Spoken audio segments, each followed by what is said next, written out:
ফজরের আজানের একটু আগে। তখন আমার ফুপু বলতেছে কি যে দাদু আপনি এত রাত্রে কোথায় যাচ্ছেন? তখন সে বলতেছে কি মানে কিছু না, মানে আমার ফুপু আবার বলছে যে দাদু আপনি কি মানে খেতে যাচ্ছেন, কোথায় যাইতেছেন কাম করতে, মানে বরিশালের ভাষা বলতেছে। পরে কইতাছে কি যে হ্যাঁ, ফুপু বলতেছে এত রাতে যাইতেছেন, লাইট বা ল্যাম্প কিছু নিয়ে যা। আবহাওয়াটা বলতেছে কি যে তুই যাবি আমার সাথে আয়, মসজিদের পাশে যাবো। তো আমার ফুপু তার পিছে পিছে যাচ্ছে। আমার নাম মোহাম্মদ রেজা হাওলাদার, গ্রামের বাড়ি হলো বরিশাল বাবুগঞ্জ থানা, গ্রামের নাম হলো রাকদিয়া। হাওলাদার বাড়ি নামে একটা বাড়ি আছে, যেটাকে আমাদের নিজস্ব বাড়ি। সেখানে নিয়ে মানে কিছু ঘটনা আছে এখানে। আমাদের গ্রামগুলো মানে বাড়িটা এমন যে মাঝখানে বড় একটা উঠান থাকে আর চারপাশে হলো আমাদের বাড়ি। কিন্তু আমাদের বাড়ি কিছু অলৌকিক কিছু মানে ঘটনা আছে, সেটা আমি আজকে শেয়ার করবো। সেটা হলো আমাদের বাড়ির পাশে সন্ধ্যা নদী নামে একটা মানে নদী আছে, সেই নদীর পাশেই আমাদের গ্রামটা। সেখানে মানে কেন্দ্র করে সেই ঘটনাগুলো। বাড়ির আশেপাশে ঘনবসতি বাড়ি আছে, বাট একটু দেখা গেছে যে যে জায়গাগুলো ওই জায়গাটাকে চর ছিল, সেখান থেকে মানে আমাদের চরের মধ্যেই বিভিন্ন রকমের মানুষের মানে আনাগোনা কম থাকে। তারই বেশি বসবাস বেশিরভাগ ঢাকায় থাকে, গ্রামে ওইভাবে যাওয়া পড়ে না। হিসাবগুলোই ওখানে। গ্রামে গেছি, গ্রামে যাওয়ার পর হঠাৎ করে আমরা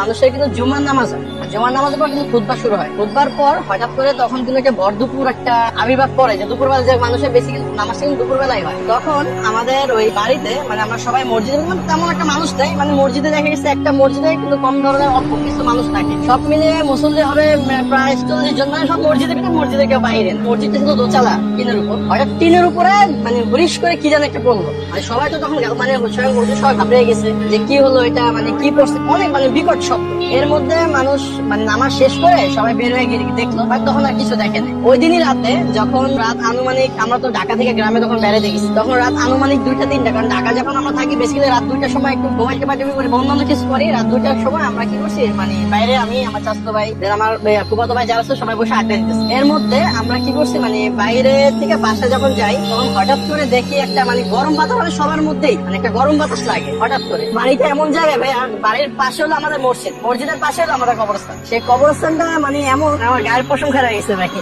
বলার পরে, যে গায়ের পশম খাড়া গেছে। কবরস্থানটা এমন যে আপনি যদি দিনের বেলা ওইখান থেকে যান আপনার শরীর মনে পুরো ভার হয়ে যাবে, মানে এমন একটা অবস্থা। দিনের বেলা মানে ভয় লাগে, মানে সব জায়গায় আপনার পরিষ্কার থাকলে যেটা অন্ধকার লাগে, এমন একটা অবস্থা। গাছ আছে, সাথে একটা পুকুর আছে, মানে উঁচু করার জন্য পুকুর আছে। আমরা এখন কি করছি, আমার একটা চাচাতো ভাই বলতেছে যে তোরা ভেতরে যান, কেউ ওয়াশরুম করে আসতেছে। ও বাহিরে গেছে, বাট আমরা কিন্তু রুমের মধ্যেই। হঠাৎ করে দেখতেছি ও চিল্লান দিয়ে উঠছে যে আমাকে ধর, তোরা একটু তাড়াতাড়ি বাইরে। পরে আমরা সবাই দৌড় মানে হুড়ুদ করে বাইরে গেলাম। বাইরে যাওয়ার পর দেখতেছি কি ওর মানে এই পর্যন্ত মানে মাটির মধ্যে গাড়া, এই পর্যন্ত হঠাৎ করে মাটির মধ্যে গাড়া, জামা কাপড় আর ঠিক ছিল না, কোমর পর্যন্ত গাড়া, ইয়ার সাথে আপনার ওই পুকুরের মানে সাইডে গাড়া। সবাই তো জিজ্ঞেস করতেছে কি রে এভাবে কিরকম হয়েছে, বাট ও কিছু মানে বলতে পারতেছে না। এখন আমি তো ভাই ঢাকা থেকে নতুন গেছি, আমার তো ভয় একটু বেশি, আমার কিউরিসিটি জাগতেছে কি হয়েছে এমন। তখন ও কিছু বলতেছে না, দেন ওকে আমরা বাসায় নিয়ে আসি। পরে আমার ফুপু আমার আম্মু সবাই মিলে, তারা তো মানে দেখা গেছে যে ভয় পাইলে আপনার গরম শিক গরম করে তারপর পানি খাওয়ায়, মানে পানি টানি খাওয়াইলো, মানে আগুনে গরম করে চাকা দিয়ে পানি খাওয়ায়। আমরা এটা যেটা মানে প্রচলন থাকে। পরে এর মধ্যে কি হলো, আমরা মানে জিজ্ঞেস করলাম, তখন বলতেছে কি যে আমি যখন বাইরে বের হই তখন তোদের এখানে থাকে যেরকম আমার বাতাস একটা লাগছিল ঠিক ওরকম একটা বাতাস অনুভব করি। পরে বেসিক্যালি আমি যখন বাইরে মানে আমার ওয়াশরুমটা সেরে আমি আসতেছি, তখন এর মধ্যে কে জানে আমার পেছনে মানে ডাক দিচ্ছে। আমি আর কোনো সুরক্ষা করি নাই, আমি আমার মতো করে আসতেছি। এর মধ্যে আমি যখন পানির মধ্যে নামতেছিলাম তখন হঠাৎ করে দেখুন কে যেন আমাকে থাপড় মারছে, দুইটা থাপড় মারছে।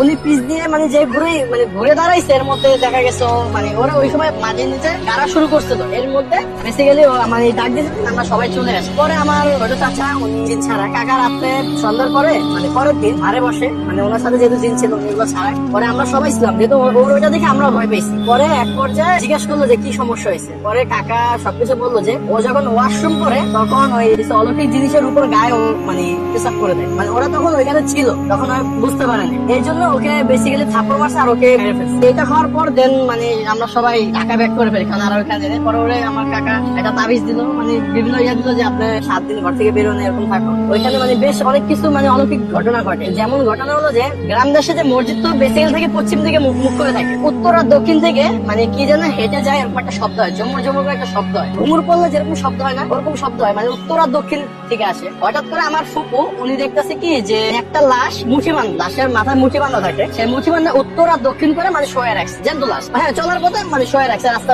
মানে আমাদের বাড়িটা এমন মানে পুরো চারো সাইড হলো আপনার বাড়ি, মাঝখানে উঠান, সে উঠানের মাঝখানে। তখন আমার ফুপু ওইটা দেখে আর নিজের মানে ইয়ে করতে পারে নাই, উনি আর কিছু বলে চুপ করে ঘরে এসে বসে। ঘরে আসার পর আমার ফুপুরে তার পরের দিন নাকি স্বপ্ন দেখেছে, সেটা আমার ফুপু বলছে তুই যেগুলো দেখছস তুই কাউকে কিছু বলিস না, এগুলো হয় তুই কিছু বলিস না। তখন আমার ফুপুর মানে পেটে বেবি ছিল, ছিল, তখন বলছে যে তুই যদি বলিস তাহলে তোর ক্ষতি হতে পারে। তখন এক পর্যায়ে আমার ফুপু আর কাউকে কিছু বলে না, কিন্তু আমার ফুপু প্রচন্ড জ্বর আসে, মানে ভয়ে যে আমি এটা দেখছি যে কি মানে আমার তো বিশ্বাস হইতেছে। তখন উনি কি করছে, আমার মানে মেয়ে মানুষ তো কিছু রাখতে পারে না, আমার ফুপাকে শেয়ার করছে।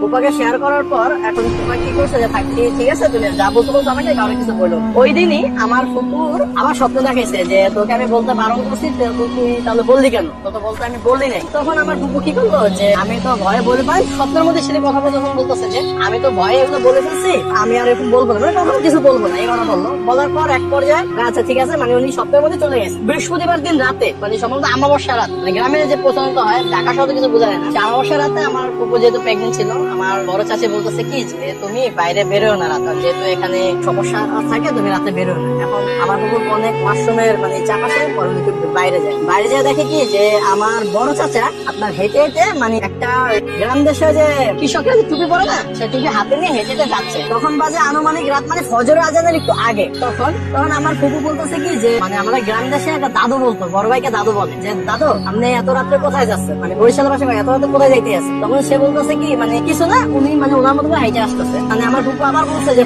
দাদু আপনি কি মানে খেতে যাচ্ছেন, কোথায় যাইতেছেন কাম করতে? মানে বরিশালের পাশে বলতেছে যে আপনি কি কোথায় যাইতেছেন কাম করতে এত ভোর রাত্রে? পরে কইতেছে কি যে হ্যাঁ, মানে উনি আর কোনো কিছু বলে না, তাকে হ্যাঁ আমি কোথায় যাইতেছি। ফুপু বলতেছে এত রাত্রে যাইতেছেন, কিছু লইয়া যান, হাতে করে কিছু লইয়া যান। আমার ফুপু মানে হাতে করে কিছু লইয়া যান, লাইট বা ল্যাম্প কিছু কিছু নিয়ে যান। তখন আমার ফুপু আমার কাকা বল, মানে আমার তো কাকা না, মানে আমার কাকা তো ঘরে ঘুমাইতেছে, উনি মানে ওই আবাবটা বলতেছে কি যে তুই যাবি আমার সাথে আয়, মসজিদের পাশে যাবো। আমার ফুপু তার পিছে পিছে যাচ্ছে। এর মধ্যে মানে আমার বড় চাচা ঘুম থেকে উঠছে, মানে হঠাৎ করে মানে ফজর আজান দিবে 10-15 মিনিট আগে আমার বড় চাচা ঘুম থেকে উজু করতে যেতেছে। তখন দেখতেছে কি যে আমার ফুপু ওই ওনার একটা অবয়ব পিছে, অবয়ব তো দেখতেছে একটা কালো ছায়ার মতো দেখতেছে, কিন্তু আমার ফুপু আমার চাচারই দেখতেছে, আর আমার চাচা দেখতেছে একটা অবয়ব, মানে তার পিছে পিছে সে কবরস্থানের দিকে যাচ্ছে। তার এক পর্যায়ে আমার চাচা কি করছে, দূরে থেকে মানে এত রাত্রে একটা মেয়ে যাচ্ছে, মানে বোঝা যাচ্ছে না যে উনি কে। পরে আমার চাচা কি করছে, মানে ভয়ে ভয়ে ওনার কাছে যা দেখতেছে আমার ফুপু, আর আমার ফুপুর হাত ধরে টান দিয়ে ধরতে কই যায়। তখন আমার ফুপু আমার চাচারা দেখে ওইখানে বেশ হয়ে গেছে। পরের দিন সকালবেলা আমার বড় কাকা ওনার সাথে জিন ছিল, ওনার সাথে প্রায় 7টা জিন ছিল ওনার সাথে।